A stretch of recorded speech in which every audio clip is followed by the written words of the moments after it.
to begin is because of quick returns. And let me say this. If you go back to the Big Four, for example, agriculture was a major component of the Big Four, and it was our idea then. Unfortunately, we lost the opportunity to implement the Big Four for reasons every Kenyan knows. And that is the reason why in 2018, before the handshake, the price of unga was at 90 shillings. Today is 230 going 250. Why? Because we dropped the ball. What happened?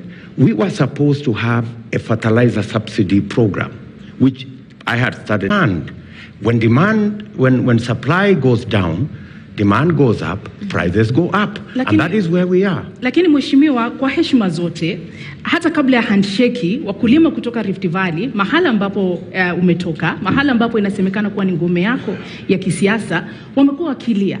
Gharama ya uzalishaji iko juu. Sasa hivi wanalia gharama ya mbolea iko juu.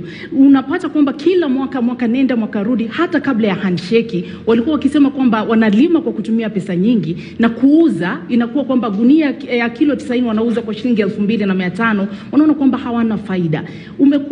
Wewe ni mkulima na unaelewa kabisa eneo hili ambalo ni kitovu cha kilimo humo nchini. Ndio unalaumu handshake, lakini malalamiko haya yamekuwepo tangu jadi. Je, wewe kama kiongozi umefanya nini hata kabla ya kuahidi wa Kenya kile ambacho utafanya baada ya kuteuliwa endapo utafaulu? Let me give you statistics because numbers don't lie. In 2018, a bag of fertilizer was selling for 2,800.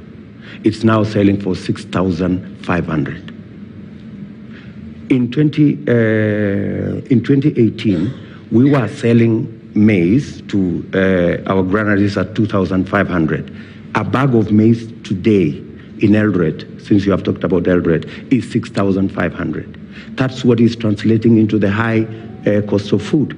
So, and you know, you always have to mitigate between the farmers wanting a better return on one hand and the consumers wanting prices to come down. How do you balance that scale?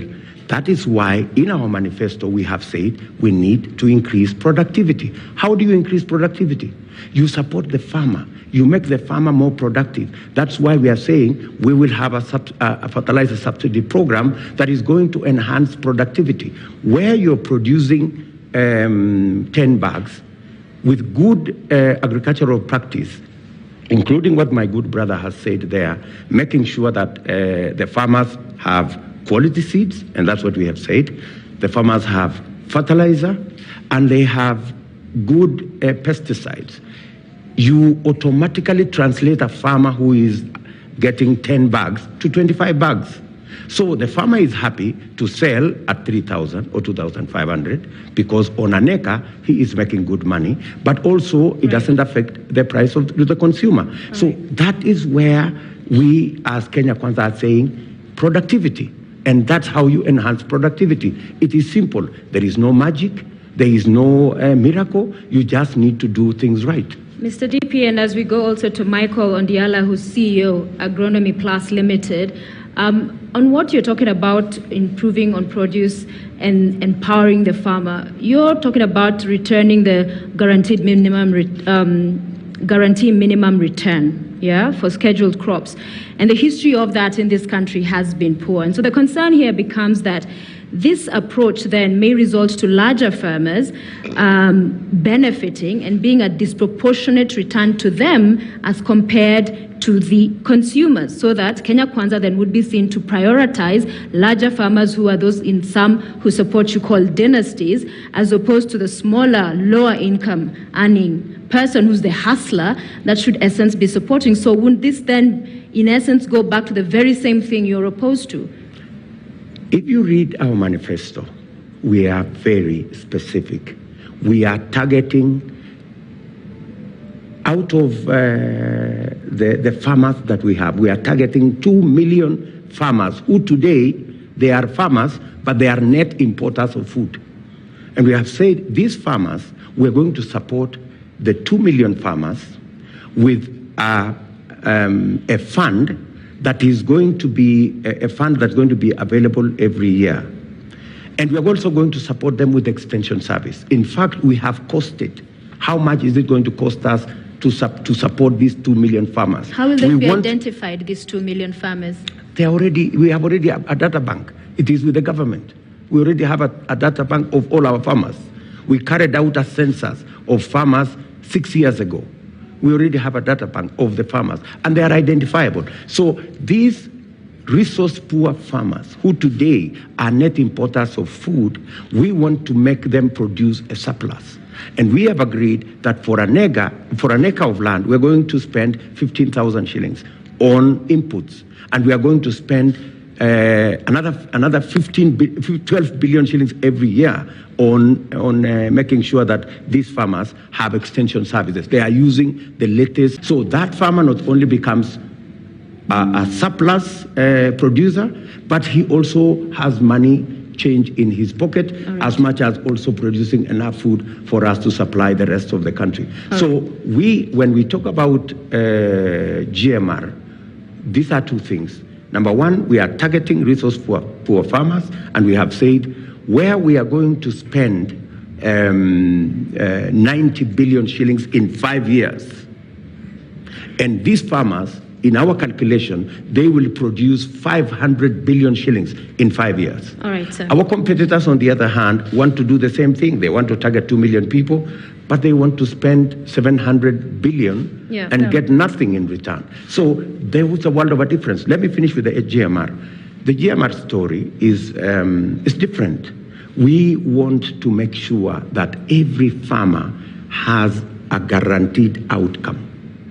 We're going to employ mechanisms, contract farming, where a farmer knows that I am going to do this and I am going to earn this ahead of time. We're going to use insurance, which is actually available at the moment. In fact, we are carrying out pilot on insurance, on livestock, on milk production, on production of cereals. So the products on insurance are already there that will guarantee returns for every farmer. All we need to do is to deploy them as government and make sure that our farmers become beneficiaries.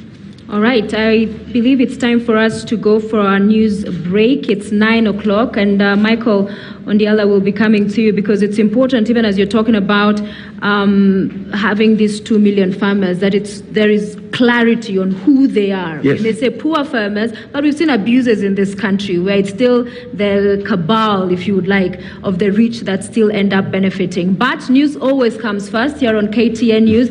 And I would like to apologize. We started late. It was to be quite an early start, but due to some unforeseen circumstances, hence the late start. But we are here, and the DP will be with us from 9:15 is when we are promising to return and continue the conversation. Plenty of questions to come through from our audience who have been so gracious with us this evening. So we want to take it back for a quick top story.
Out.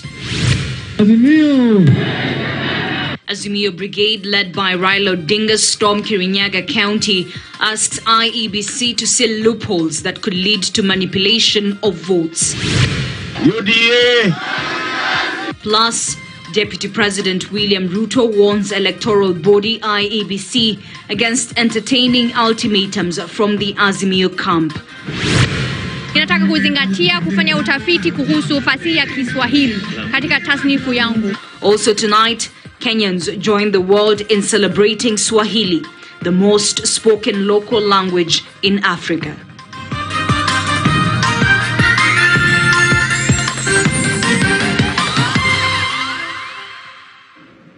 Welcome to the broadcast. I'm Ashley Mazuri. Our sign language interpreter is Damian Evans.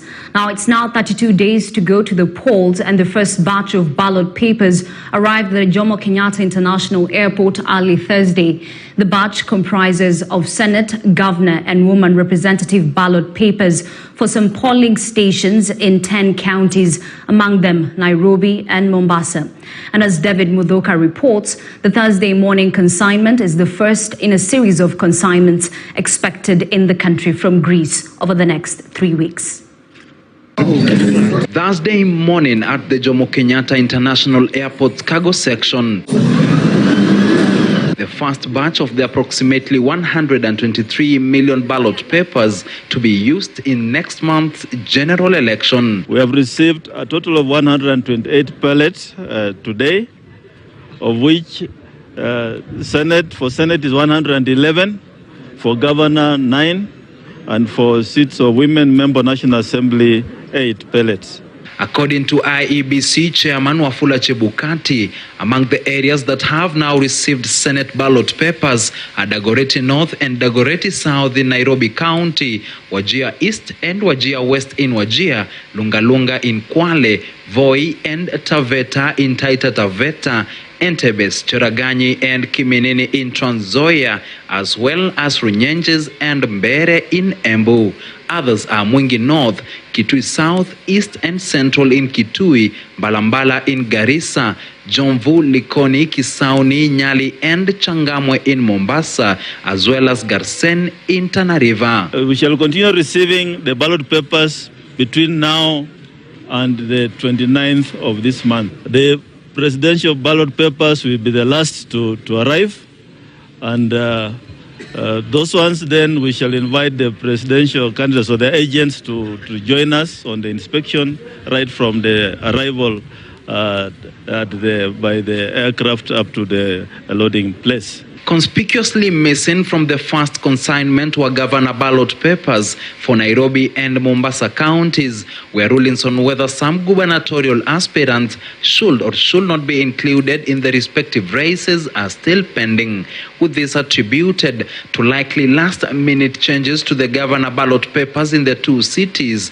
The IEBC has, however, said that it will go on with printing of all ballot papers as per the current list of candidates. I think you know that we are running out of time. Right now, we cannot talk about not printing ballot papers. We don't want to create any doubts. I think Kenyans must be sure that going ahead, we are going to have election. And that's why you are seeing the ballot papers here. In case of changes to the list, such as the latest court ruling paving the way for Kiambu senatorial aspirant Karungo Wadhangwa to be cleared by IEBC, the Commission has admitted that the current 3.2 billion shilling bill for printing of ballot papers will go up.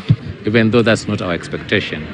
But if it happens, then it means that we are going to incur additional costs for the purpose of that.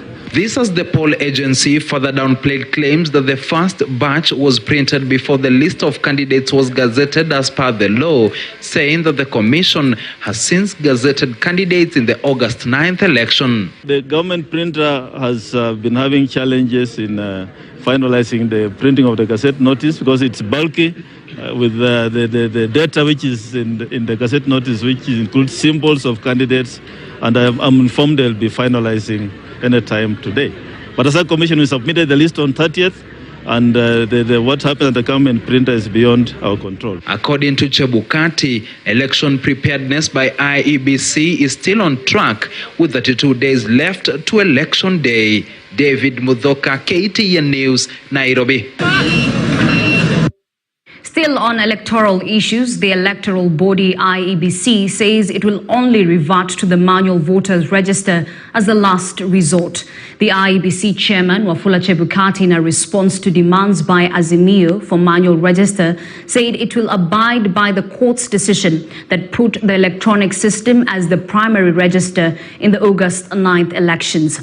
Meanwhile, hopes by independent candidates to have their names included on the ballot paper dimmed today, with IEBC saying there was no order by the same court for the candidates to be cleared to run.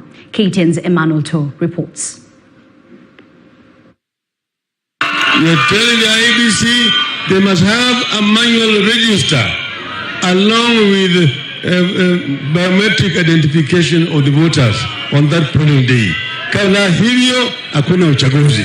Barely hours after the Azimio la Umoja One Kenya presidential candidate kicked up a storm with questions over the use of the manual voter register during the August 9 polls, the Independent Electoral and Boundaries Commission IEBC chairperson Wafula Chebukati came back with answers.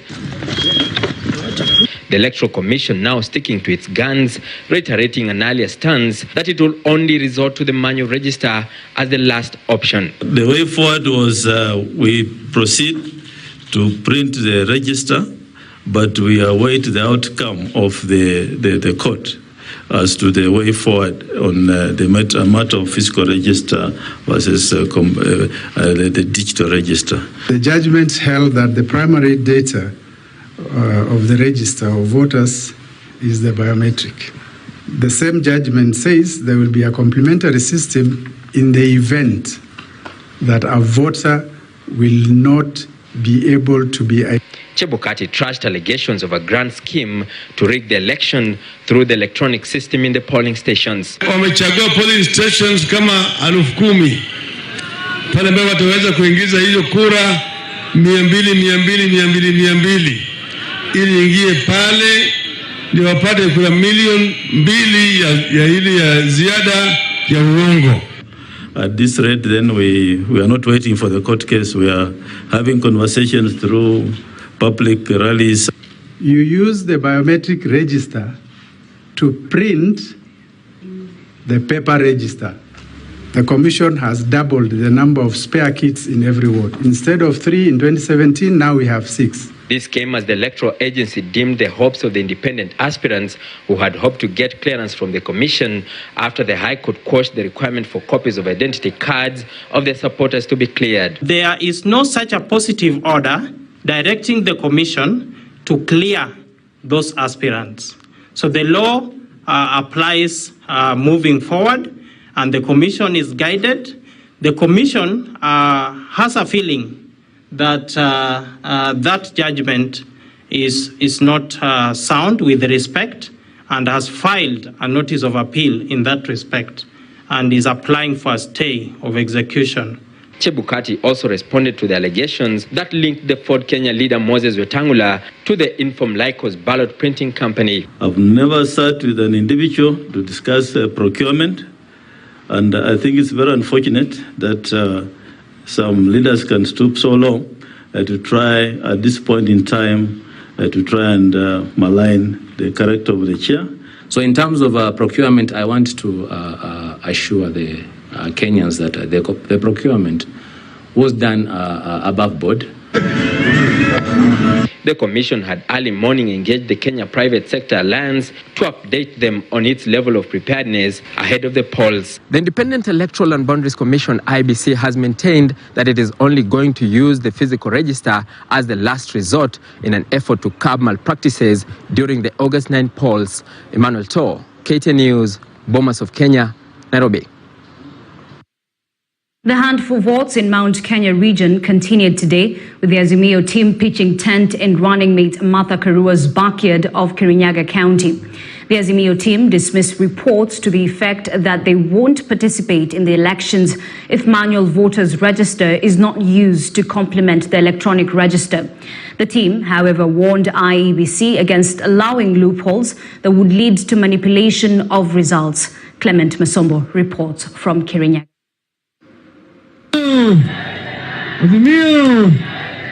The Azimio la Umoja presidential candidate Raila Odinga and his running mate Martha Karua led their campaign teams in a series of rallies across Kirinyaga County. Weka mikono miwili ya rais wa The teams held rallies in Kagio, Kerugoya, Kianyaga, Kutus and finished with a major rally at Onguru Stadium in Mwea.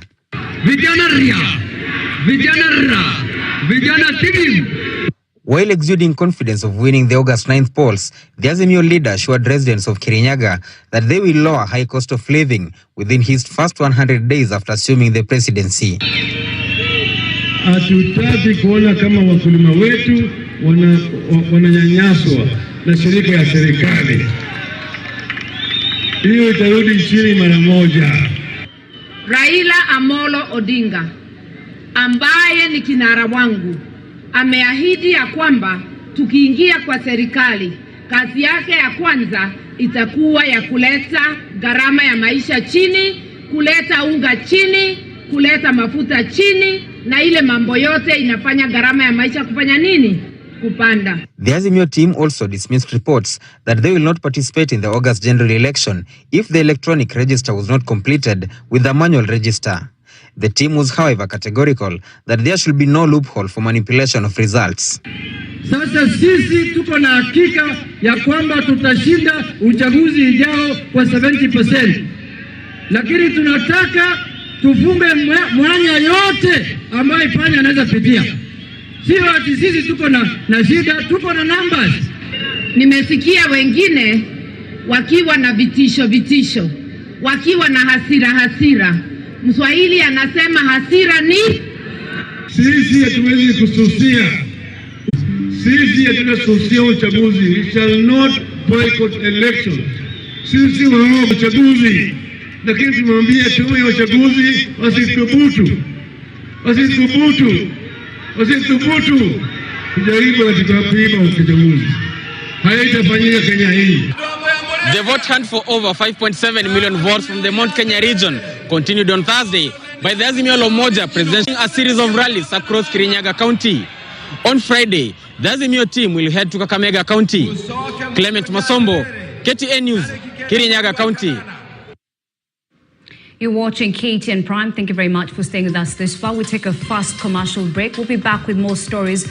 But just remember that we're having a very fast presidential town hall here on KTN News. And we're with Deputy President William Ruto.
A very good evening to you and welcome back to this Kivumbi 2022 special. It is the first presidential town hall live on KTN News, your most trusted news channel. We're coming to you live from the Serena Hotel. And tonight, as we said earlier, in case you missed it, the people take center stage. They are getting to put their questions to the UDA presidential candidate, Dr. William Ruto, interrogating his plans and promises for Kenya. My name is Sophia Wanuna. Na bila shaka karibu tena, jina langu ni Zubeida Kome. Kumbuka unaweza kuwasiliana na naibu rais moja kwa moja kupitia mtandao wa Twitter, uliza Ruto KTN. Tumia hashtag uliza Ruto KTN. Unaweza pia kuwasilisha maswali yako kupitia @Zubeida Kananu, @Sophia Wanuna, @KTN News KE, na tutakuwa tukimwasilishia baadhi ya maswali ambayo utakuwa ukituelekezea. Asante sana daktari kwa kuendelea kuwa nasi katika majadiliano haya. Awali uliulizwa swali ambalo lilihusiana na dawa za kuangamiza wadudu. Wengine wanatumia dawa feki ambazo zinaathiri kilimo. Natumai kwamba utaweza kumjibu swali hilo, lakini vile vile ni mwalike Michael Ondiala ambaye ni afisa mkuu mtendaji wa Agronomy Plus Limited. Anataka kujua ni vipi vijana wanaweza kuhusishwa katika kilimo na vile vile ahadi za kilimo ambazo zinatolewa na zile ambazo zimewekwa kwenye manifesto yako. Ondiala. Asante. Your Excellency, your plan is quite detailed. I mean, reading through it, you see there's some thought process, but also reading through it in terms of production, you realize that you've mentioned about investments in inputs, investment in fertilizers and so on and so forth, but there's no clarity on investment in extension service. The misuse of pesticide that he mentioned about is because there is a gap in extension service, and the people who are supposed to be in this particular space are the youth. We have a lot of graduates who I would consider is sort of a brain drain. They're trained in agriculture, but for one reason or another, they end up in other professionals, and they don't get these opportunities. Secondly, you mentioned that the database you're using was collected 6 years ago. 6 years ago from data science is almost what you'd consider irrelevant data in terms of farmers list. We have a lot of farmers who are youth. They are not owners of the land, but they are leasers of the land. They lease land and they farm. But I don't know whether they are captured in your plan or what is in it for us. No. And finally, if you're looking... Asante. All right. Thank you. No. Thank you very much. If you interrogate our plan, we have invested 12 billion shillings every year in extension service. Why? Because we want farmers to use the most modern techniques, including making sure that every farmer has information on the types of pesticides that they are going to use.